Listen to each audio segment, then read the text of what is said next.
Here we go. Welcome to Guardians and Gladiators, this week's episode. I'm your host, Lauzie, and always is with me my good friend, my co host, D. Hey, Lauzie, how are you? I'm doing pretty well, buddy. Good, good, good. I feel like I'm in the presence of greatness here. I have a superstar with me on the show. This is an honor for me. I have to tell you, it's an honor for me to be on this show with you. Thank you. It's not every week that you get to chat with somebody who was dropping the puck at a London Knights game. I'll tell you.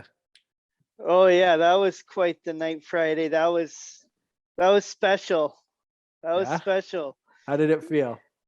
It felt good, but when we were waiting to go out there to do it, I was getting a bit nervous because there was between 5 and 8,000 fans in attendance, and I was like, what if this is gonna happen? What happens if this happens? But I I just said, let's do it. They called us out, walked out there, met the two captains, dropped the puck. It was great. Awesome. Well, you looked confident in it. You'd never known you were nervous. You looked amazing doing it. It was great having you out there. It was great for Special Olympics. You're a great ambassador for Special Olympics London, and you represented them extremely well. So good for you. We thank the London Knights and the Ontario Hockey League for taking the time to honor Special Olympics with their OHL big ticket. Each team throughout the league gets to do this on a different night. And Friday, of course, was ours. And the Knights pulled out a nice win in overtime to celebrate it even more. So that was great. Yeah. Good. Well, this week's show, here we go. Another exciting show. We have an athlete ambassador from London, Jon Adlington, is going to be on to talk to us about not only what Jon is missing with Special Olympics, but what he's looking forward to getting back. And he's got quite a resume as well, doesn't he? Oh yeah. I have golfed with him on their golfing team. Been to provincial games with him with golf, and he's been around quite. Yes. Well, we'll find out about that when we talk to Jon. And our other guest today is retired London Police Chief and Honorary Colonel with the Armed Forces, Murray Faulkner, will be joining us. Now, Murray has a long involvement with Special Olympics, dating back well over 30 years. But we will talk to Murray about that and a little bit about Remembrance Day, which is coming up this week. So we'll be back with our first guest right after this. And welcome back to Guardians and Gladiators, folks. And we have our first guest. He's been around for quite a while in Special Olympic sports. Welcome to the show, Jon Adlington.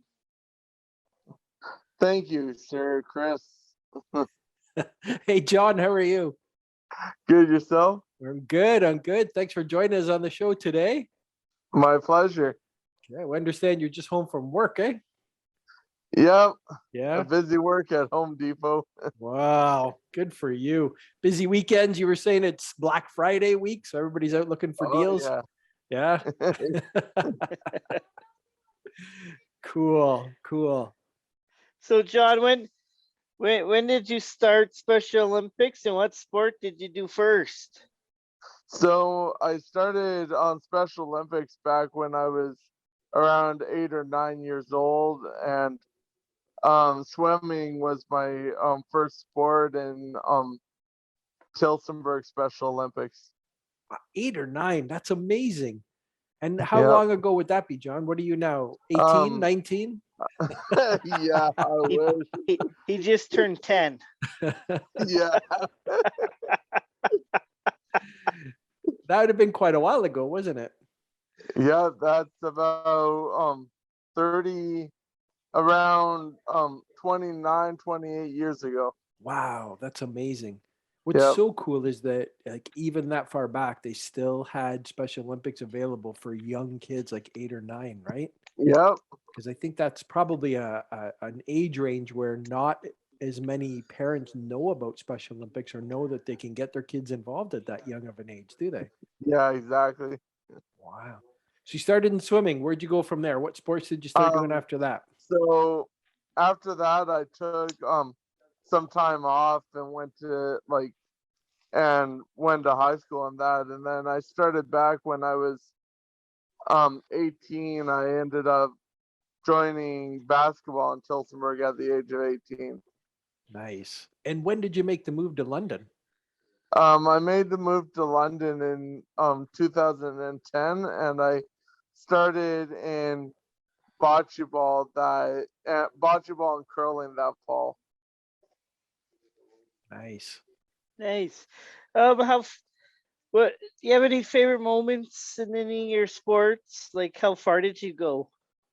Um, I have to say the greatest moments that I've had is going to national games in both Vancouver, BC, and Antigonish, Nova Scotia, and then as well as the provincials that I've been, which I've been to 4 provincials in York region, up in Sault Ste. Marie, and I I forget where the other 2 were.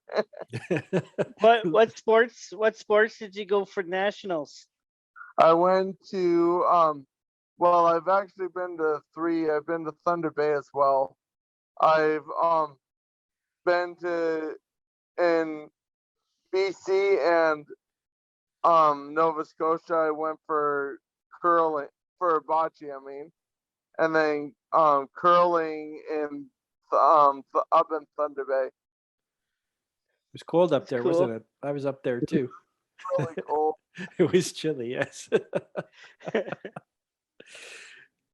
Jon, aside from the actual sports themselves, what would you say has been the best part of Special Olympics for you? Being involved in the torch run and also getting to meet people like Scott Moyer and Jennifer Jones, among others that we got to meet through the Special Olympics sports. Wow. Yeah, that's pretty cool. Especially Yeah, with you being a curler and getting to meet Jennifer Jones. That's pretty Yeah. exciting, eh? yeah, meeting the the professional athletes at the provincial games are pretty cool Oh moment. yeah. As far as like, I want you to try and think back and all the years that you've been involved in Special Olympics. What do you think your life would have been like without Special Olympics? Well, I never would have I'm really big on traveling. I always have been. And in Tilsonburg, it was so we got to travel a bit, but without being involved with Special Olympics, I probably wouldn't have got to travel to as many of the cool places that I've got to be and meet a lot of the friends and a lot of the athletes that I got to meet along the way. As well, I've made a lot of friendships that will last a lifetime being involved with Special Olympics. Absolutely. Absolutely. That seems to be a common theme whenever we talk to athletes here. The friendships that they've made come up, and it's some of the most important parts of being involved with it completely. Yep. So that's great. That is excellent. Let's get Jon to do our little game that we do with all of our athletes. I shouldn't say game. Let's get him to do our oath that we do with all the athletes. So as athletes, Jon, we follow an oath. Yep. Can you tell us your oath? Let me win, and if I cannot win, let me be brave in the attempt. Can you tell us when you were brave in the attempt? I have to say, when I was brave in the attempt would have to be when I all the times when I was down in the sports, when I when I was behind in bocce or behind in curling, and I didn't let it go. I just took a deep breath and I like persevered. And also, like, if I lose, like, I'm always the first one to shake the other person's hand or wish them well in like their next games or whatever. It's pretty much what that oath is all about, isn't it, John? Yeah. Yeah, exactly. Oh, that's great. So speaking of your sports and your oath, it's been a while since you've had a chance to recite that oath, hasn't it? Yeah, it's been about almost 2 years. Yeah, it's coming up to 2 years. Wow. Yeah. What have you missed the most in the past 2 years? I miss being able to get out and spend time with the athletes and get to see the coaches. Like being at Home Depot, I've got the opportunity to see some of the coaches as well as being part of the athlete ambassador program. I've got to see a bunch of coaches that some of the athletes don't get to see. So but I just miss like being able to get out and do stuff. Like right now it's literally um go to work and come home for me. Yeah. So this athlete ambassador program, tell us a little bit about what you do with that. So a lot of times with the athlete ambassador program is we go out and we participate in some of the fundraisers that the different places have for Special Olympics, like um the one at Staples, and then there's the volunteer work that we do at like Costco and Boston Pizza, as well as doing all these little videos that we put on for like the athletes and the coaches, and then just being an inspiration to all the athletes during this hard time. Excellent. Now you mentioned video. I have to mention this since both of you are on the show here. The most recent little video posted by Special Olympics London talking about the sports coming back. And Yep. of course, I saw two faces I'm quite familiar with. One's my co-host here, Mr. Lauzie, and the other being yourself, Mr. Adlington. Both of you starring in these little videos. Hey? Yep. Yeah.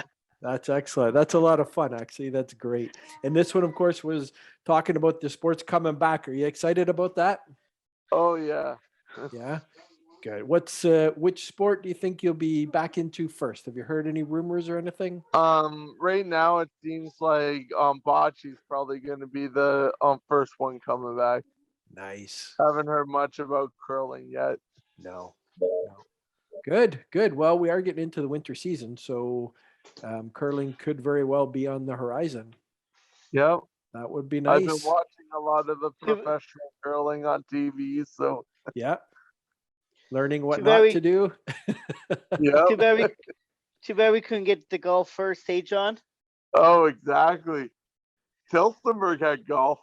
Did They they? were in really? golf Yeah. this year. Yep. Well, yeah, I think although the next week's supposed to be quite nice, I think we're going to be out of golfing weather very soon here. Yep. I got in a few golf games in this year, so Nice, good. At least you got out there. That's good. yeah. Good. It's nice having my dad and my brothers actually get into golf now, so have someone to golf with. Okay, you showing them how to do it. Pretty cool. Yep. Very good, very good. Well, John, I know you're just back from work, and I think just before we let you go, I think Home Depot deserves a shout out, along with a lot of other employers who Yep. take the chance that some employers aren't willing to take, and that's by hiring some people with intellectual disabilities. And you've been there a long time because I've seen you there off and on for years now. Like how Yep. long I've have you been there? for 5 years in February. Nice. And Lauzie, It's pretty good. how long have you been at your place? in It's total? gonna be 4 years in May That's at the excellent. Idlewild. Idlewild, Home Depot. Well, we're going to give both those employers a shout out because I think they're the better for it, as well as the customers. Because I know Jon works his butt off anytime I've seen him there. I remember during the lockdown when there was only curbside pickup and nothing else. Yep.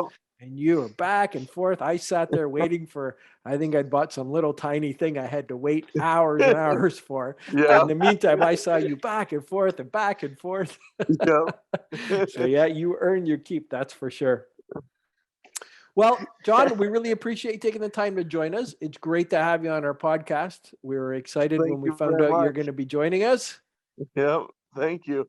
All right. And hopefully you Thanks. get those sports up and running again soon, and we can see you instead of on a screen looking like the Brady Bunch here. We'll see you, Yeah, exactly. see you out on the fields or in the arenas or wherever you're going to be.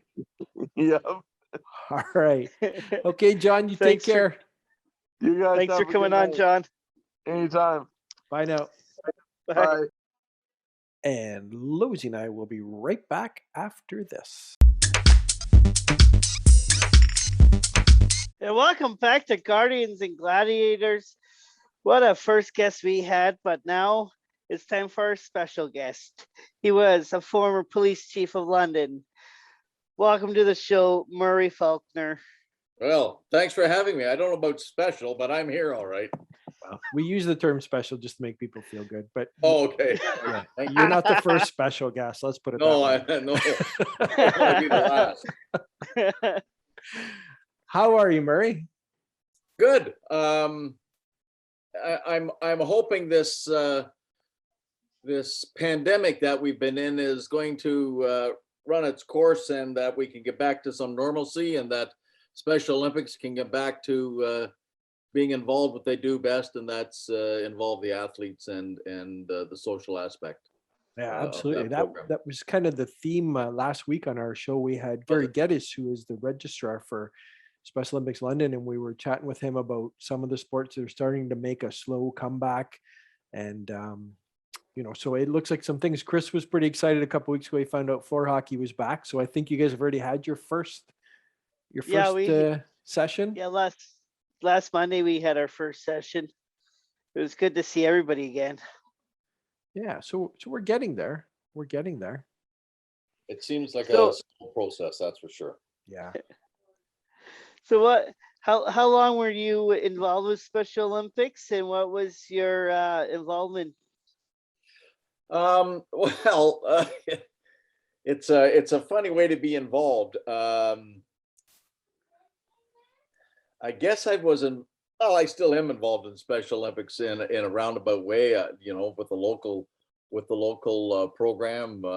Linda and I contribute financially to the program and try to support as many special events as we can. But I got involved kind of happenstance. The London police were involved with the Special Olympics the very first year it started. And the individual at the police station in charge of the Special Olympic or the torch run for Special Olympics at that time wrote a report to the chief of police saying he wasn't sure that the torch run was an organization that the London police should be involved in.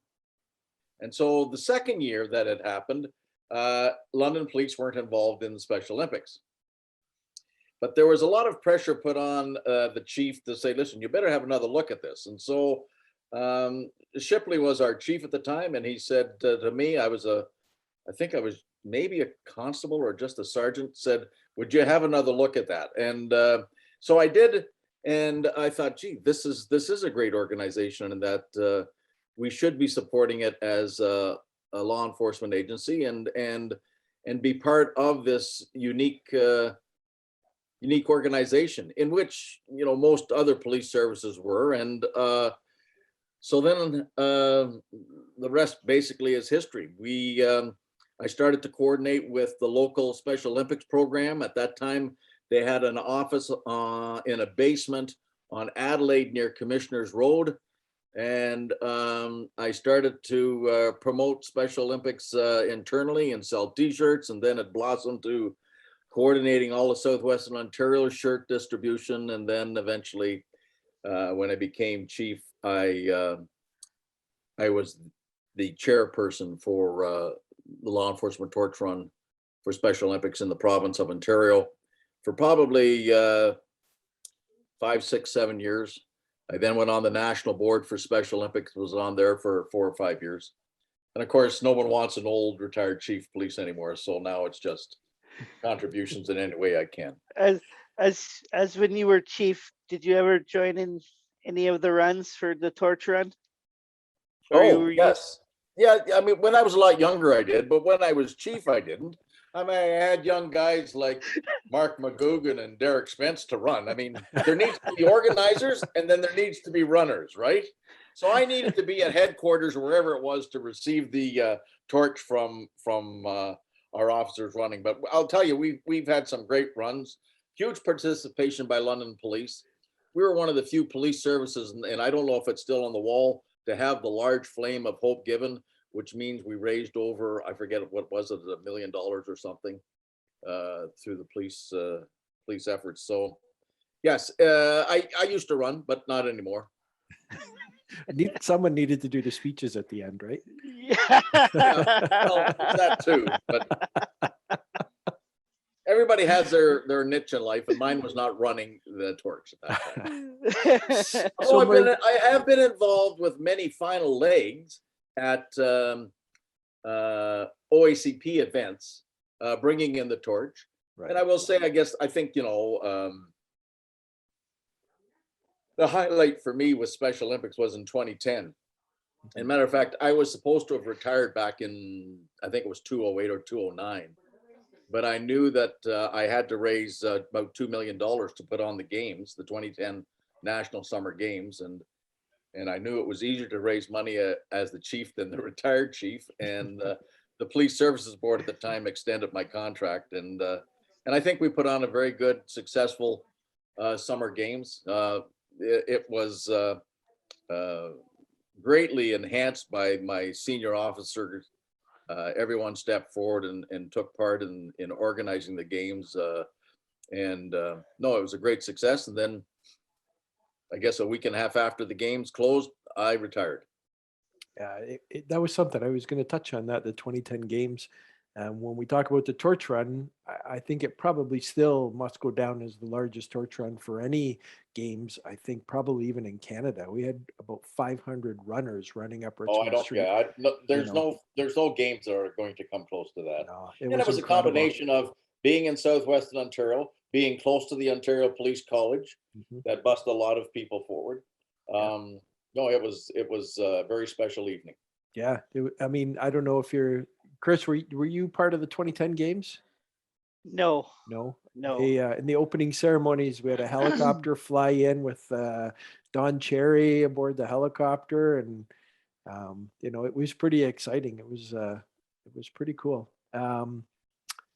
Murray, when you mentioned about OACP there, obviously Ontario Association of Chiefs of Police, we could probably even go right up to the International Association of Chiefs of Police, and the torch run is their charity of choice, right? And that's kind of been that way for a long time. So give us a little insight as to when you're a part of those meetings with all the other chiefs. We hear about it and we hear that they support Special Olympics, but how do they really feel? What's the feeling among the chiefs when it comes to the torch run and Special Olympics? Well, I think it's, the torch run started in the United States, without a doubt. And it has a very strong history with the International Association of Chiefs of Police. But, let's be honest, the International Association of Chiefs of Police predominantly is United States. The conferences are pretty well always hosted in the United States. It has been hosted in Canada. There are European arms of the International Association of Chiefs of Police, but big conferences are always in the state. So there's always part of the opening ceremonies involving Special Olympics. There's always a part of a final leg, but really it boils down to every individual police service and how the head of the organization wants to support his or her staff members to be involved. Right. A lot of it is on their own time, but some of it has to be done on work time. That's just the nature of the torch run. And so if the chief of police is behind the run, then they'll have a strong community support. There are some communities that the torch run isn't as strong as it should be, not only in Canada but in the United States. But the torch run itself is very well thought of. I did sit on the International Association of Chiefs of Police torch run committee as well. There was 3 of us, Lauren White and Al Richardson and myself were on that committee. You feel sometimes that it's such a big entity, the IACP, that it's sometimes overwhelming. But I will say that there is strong commitment when I was on that committee for the torch run. So, I think always the problem is to have a succession plan in place so that when people move on out of their careers, there's someone behind there that can do it. And so, especially in the torch run, you can't just, hand off the reins to someone with a year's training. It takes a long time to feel comfortable in what you're doing. And I was lucky to have Derek and Mark step up, and they did just an excellent job of running the torch run. Well, as you Yeah, say, they it, do. it comes down to the leadership. If you've got the support behind you, and I know, like you say, that's a problem in some areas, but I guess I'll touch on one area that's really improved over the last little while and has really jumped in with both feet is the corrections area. It's become such a big contributor to the Ontario program. And I think thanks to some local involvement at the higher level here in London. And I think they've seen the example of what it can do here in London, and they've kind of carried that right throughout the province with their corrections. And we're really So seeing it was London that really started the ball rolling, because there was always someone on the provincial committee from corrections. Mhm. I always thought the Hamilton area was supposed to be the strong area, but Yeah, well, they do have a strength there. One of the, Lisa O'Brien is one of the members, and she's a local person, but she's very high up with corrections, and she's really pushed it in the last little while, and it's made a big difference. And boy, we're seeing a lot of big contributions from the corrections good. area, and it's great to see. Every little bit helps. Of course, when we can make $3.3 million, our last full year there, a lot of that goes to adding new programs like corrections into it. So it's been great. Been really good. Let's shift our focus just a little bit here because of the week that we're in, and we're approaching fairly quickly November 11th here. So we want to just touch a little bit on Remembrance Day. sure. Has anybody in your family served in our armed forces? Well, my grandfather on my father's side was in World War II, and I do have actually some of his medals and his war records of when he left Canada, landed in England, how long he was in England, etc. And he was really near the tail end of World War II, but really there was no other involvement in our family serving in the military.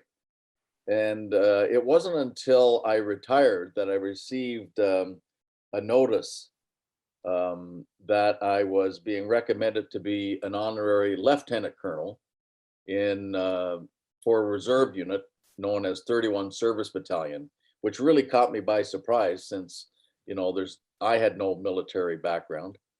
And so I was approved by the Minister of National Defense, Peter MacKay at the time, and the Governor General, and received my scroll as an honorary lieutenant colonel for a 31 Service Battalion, which is located, the headquarters is here in London, but also has units in Hamilton and Windsor, which is the largest service battalion in Canada, with approximately, I think at that time, there was around 380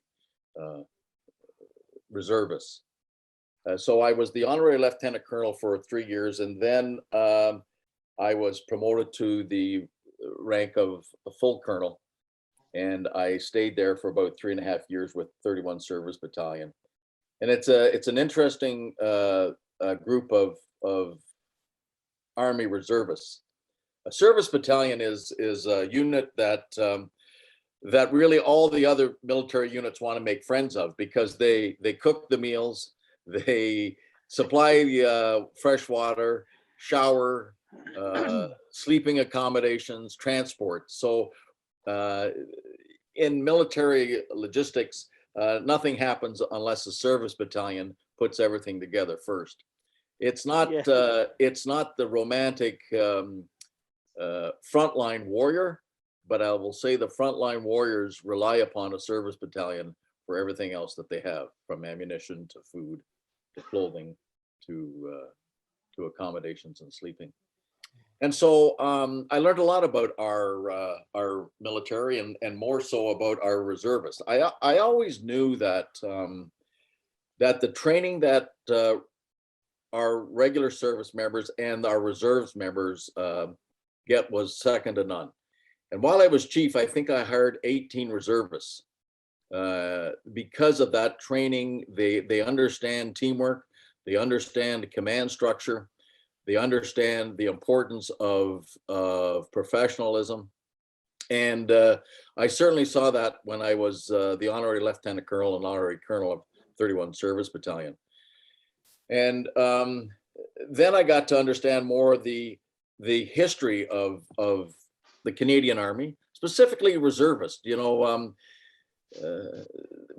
our Canadian military could not deploy to a foreign country without the assistance of the reserve unit, which the reserve unit means that you are basically a part-time soldier. You probably have a full-time job, or you're a student predominantly at university, and that 2 to 3 nights a week you train. You set aside 2 weekends a month to train, and that you're available to be deployed. Predominantly reservists are used for national emergencies, whether it's a flood, a hurricane, forest fires, but many of them are deployed overseas. They were reservists were sent to Afghanistan in that conflict.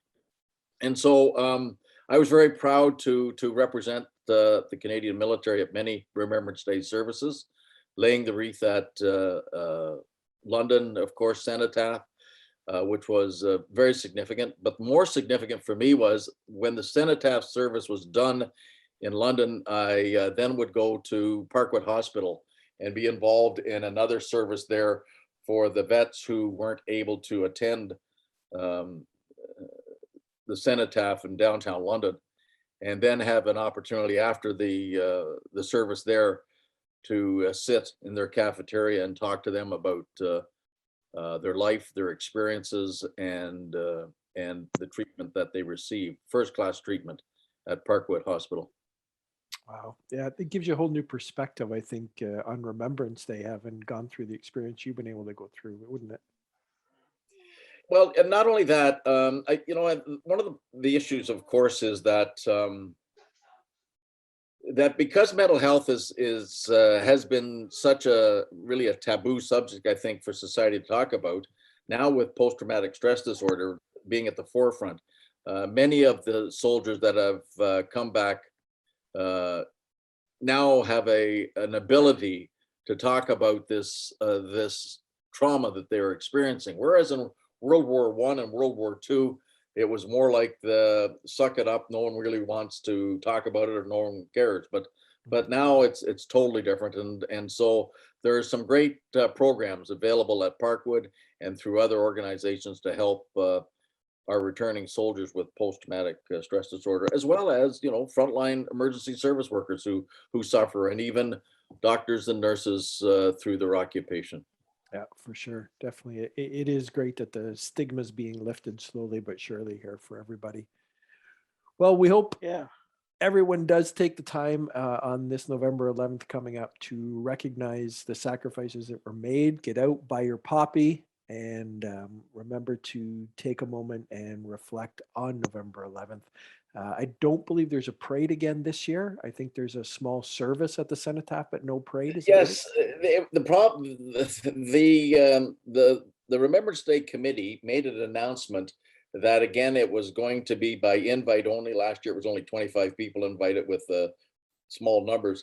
But the provincial government actually has lifted the restrictions on large community gatherings and parades. So I still think it's probably because of the short notice that's still going to be by invite only, but probably some people will go down to the cenotaph and stand and observe the service.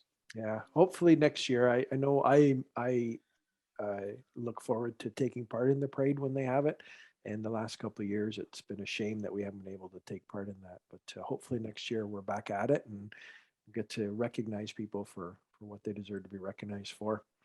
Well, Murray, we want to thank you very much for taking the time tonight to speak with us. It's been great to get your insight into not only Special Olympics, the torch run, but also that unique insight that you have in relation to Remembrance Day. So thanks very much for taking the time. And thanks for coming on. Derek, all the best in continuing with the torch run or whatever venue you can help out with. Absolutely. All right. Thanks very much, Murray. And Chris and I will be right back to wrap this up. And welcome back to Guardians and Gladiators, folks. Those were two good guests that we had this week. What do you think, D? Oh boy, that was awesome. It's great. I love hearing from people like Jon talking about the friends that they've made. We've heard this every athlete we speak with, right? About what a huge part of Special Olympics that is. And it's so great. And I know everybody wants to get active again and get, out there playing their sports again. But I think just the fact of being around everybody and getting to see all their friends again is probably, if not as important, maybe more important to everybody. And that's so great to hear. Oh, sure it is. Especially when we went back to floor hockey last week, it was great to see everybody. And instead of doing video chats and phone calls, you finally got to see people in person again. And that was great there. Yeah, I'll bet. That's great. I'm so glad. And it sounds like some other sports are starting to come back, and it's really exciting. It's an exciting time. I mean, things are look like they're turning around. Fingers crossed we keep on the same road and get everybody back out there. And then, of course, speaking with Murray, it's always a treat to speak with Murray.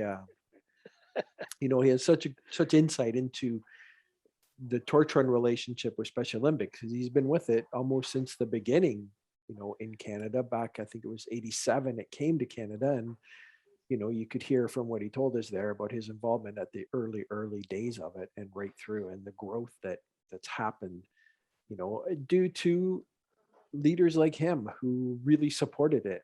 I have to say it was easy to do torch run stuff because you had the support from your chief. Simple things like taking cruisers to events, things like that, had to be approved. And it was great to get that support. Not every law enforcement agency gets the same support, although I think it's becoming better and better. But definitely to have Murray there, we had all the support we could ask for. And that unique look into the armed forces, him having that experience over the last number of years to kind of get an inside look at it, and then being able to speak with the veterans alone, it, would be so great. So, yeah. Again, coming up this week, November 11th, Remembrance Day. So we want to make sure everybody takes the time on the 11th to recognize the sacrifices that everybody has made so that we can live the life we live and be able to make incredible podcasts such as Guardians and Gladiators. Yes. Make sure you say thanks to those men and women that wear the uniform. Absolutely. On the 11th. Wear your poppies. Absolutely. Okay, well, that's going to wrap it up for this episode. We look forward to next week. We thank you all for joining us. We thank again the London Knights and the OHL for allowing my host here, Lauzie, to get out there and drop the puck. And their recognition of Special Olympics throughout the game was excellent as well. A few videos played on the big screen with the athletes, and it was really nice to get that exposure to the people. Yes, it was. Yeah. So thanks to the Knights, and we look forward to next week when we meet with you again. Till next week, folks. Have a good week.